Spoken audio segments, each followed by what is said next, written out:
Hey everyone, Yoon is here, and let's talk about something really important: school violence. It's a heavy topic, but it's one we can't afford to ignore. We're going to unpack this complex issue, delve into the factors that contribute to it, and most importantly, explore what we can do to address it. We often hear about the tragic consequences of school violence in the news, leaving us with a sense of helplessness and despair. But by understanding the root causes, we can start to unravel this multifaceted problem and work towards creating safer learning environments for everyone. This isn't just about understanding the problem, it's about finding solutions. Throughout this video, we'll be looking at ways to prevent school violence, support those affected, and foster a culture of empathy and understanding in our schools and communities. When we're talking about school violence, it's tempting to look for simple explanations, but the truth is, it's incredibly complex, often stemming from a perfect storm of individual factors. We're talking about things like untreated mental health issues, behavioral disorders that might not be getting the attention they deserve, and even the influence of a troubled home life.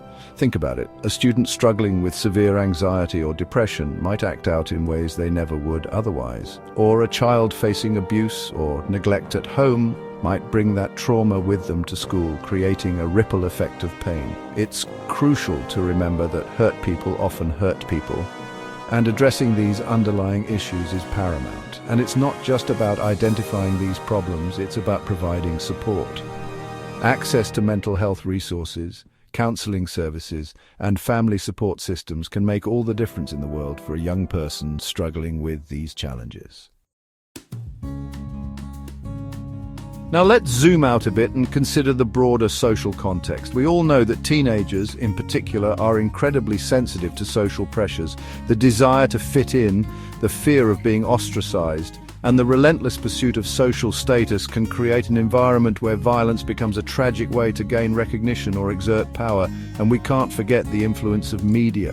From violent video games to the constant barrage of aggression and violence on social media, young people are bombarded with messages that normalize and even glorify violence. It's like a constant drip feed of negativity that can warp perceptions and desensitize them to the real-world consequences. Then there's the issue of poverty. Communities ravaged by poverty often lack resources, opportunities, and even hope.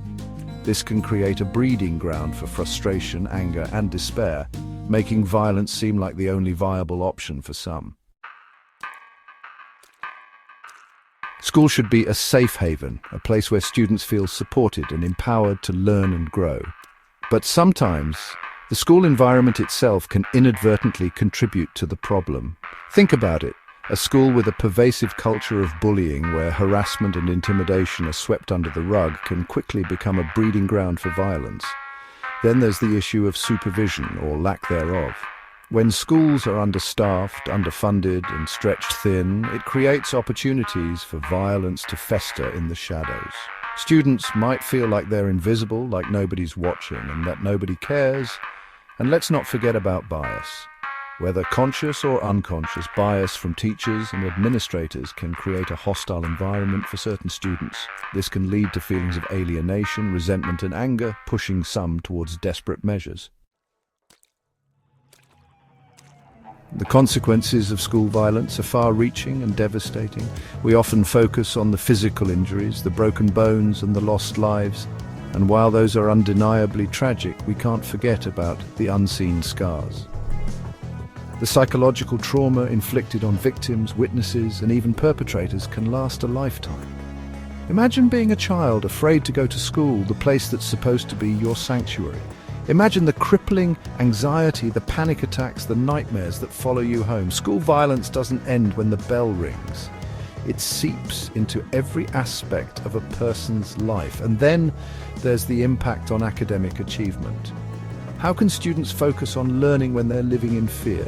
School violence leads to increased absenteeism, decreased concentration, and a pervasive sense of hopelessness that can derail even the brightest futures. We've covered a lot of heavy stuff, but it's important to remember that this isn't a hopeless situation. We can turn the tide on school violence, but it requires a collective effort, a commitment from each and every one of us. First and foremost, we need to raise awareness. We need to talk about this issue openly and honestly, breaking down the stigma surrounding mental health and encouraging students to speak up if they're struggling or if they see something concerning. We also need to invest in support programs. This means providing adequate funding for school counselors, mental health professionals, and conflict resolution programs. It means creating a safety net that catches students before they fall through the cracks. Thank you for watching. Remember, confronting school violence requires a collective effort. It's about understanding the complexities, addressing the root causes, and fostering a culture of empathy and support within our schools and communities. If we each commit to doing our part, to being more than just bystanders, we can create a safer, more supportive learning environment for all students. Remember, even small acts of kindness and understanding can make a world of difference. For more insights and resources on this critical issue, please follow my YouTube channel. Stay safe and informed.